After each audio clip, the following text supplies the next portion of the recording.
Welcome back, and now it is time for His and Hers. This is the part of the show where we take a topic and get the male and female perspective.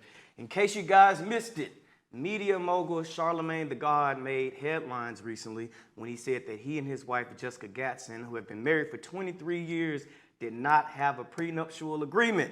He said because in the beginning, when he was filling out applications to become a radio host, she was the one driving to those interviews. When he lost his job 4 times, she was the one that was working and holding down the fort. So for that reason, he said he does not feel the need to have a prenup agreement. Now, I kind of have mixed feelings about prenup, and this is from a single person, I love to talk to a married woman about this, but I feel like if you came into a marriage and y'all came up together, then cool, that's one thing.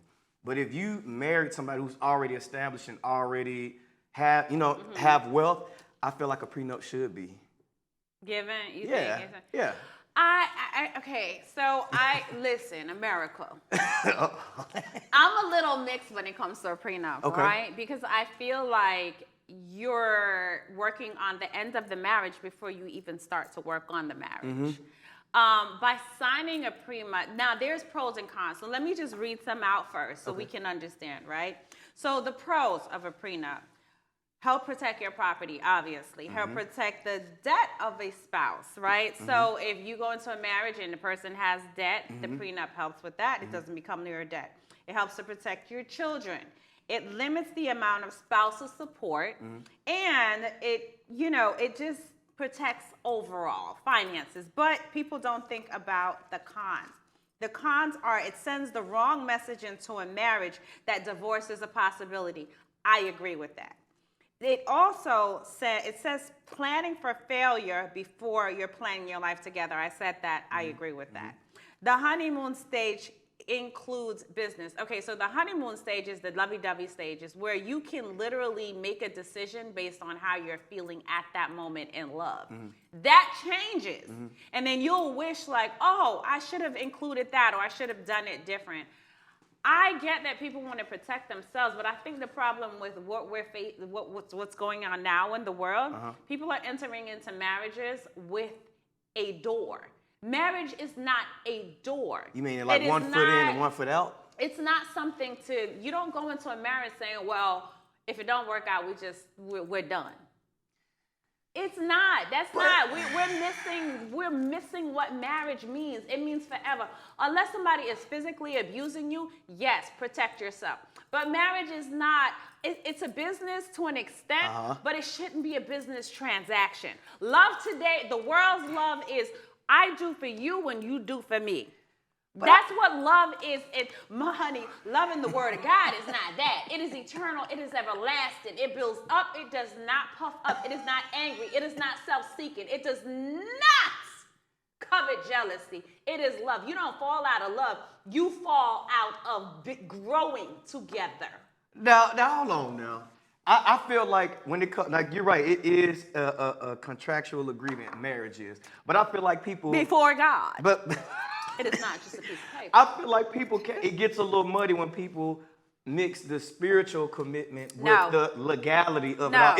This is one of the only contractual agreements that you can go into without having a plan for dissolving the contract if it doesn't work out. Because the reality of it is 50% of marriages don't work out. And I don't think it's going into it saying we're not going to make it. But I feel like if... It does. I don't think so. First of all, let's talk about one spouse is a millionaire. Okay, I understand you want to protect yourself. Exactly. The other spouse is not. Right. Right?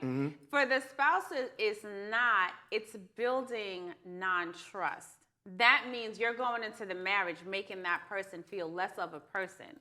Because you're off the bat saying, well, if we don't work or anything, I don't trust you.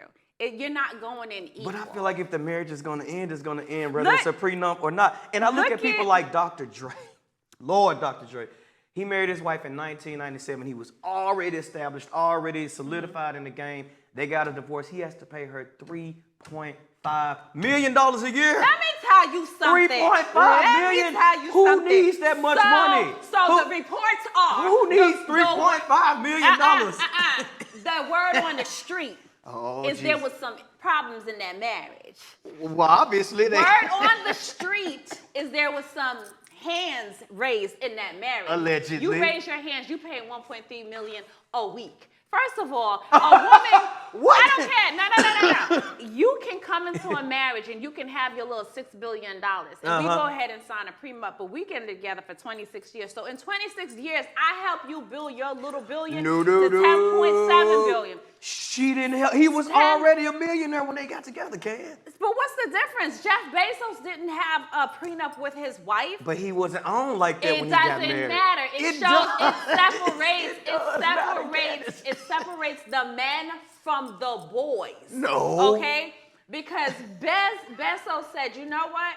We didn't have this empire together. We're divorcing. I have enough money. Here is what you get. Dr. Dre, you shouldn't get that money. Bye, please. But see, now I'm agreeing with you. Now I'm agreeing with you in the sense that if y'all come up together, like Charlamagne Tha God, his wife was with him when he didn't have nothing. Right. That should be no prenup.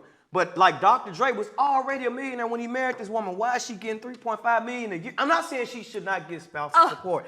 Candice, don't punch me in the face. I'm not saying she does not need to get spousal support, but $3.5 million a year is a little excessive. Let me tell you something. If you marry her, you put her in a mansion. You give her a mansion bathroom, a mansion puppy, a mansion food. So she can live with another man? If you decide to leave, not. then you have to go ahead and maintain that quality of life. That is law. You decide if you're going to get married or not. Because if you need to pride a prenup, then maybe you don't need to be married. Period. Candice ain't going to let me win this for y'all. But we got to take a short break. We're going to hash it out on this commercial break.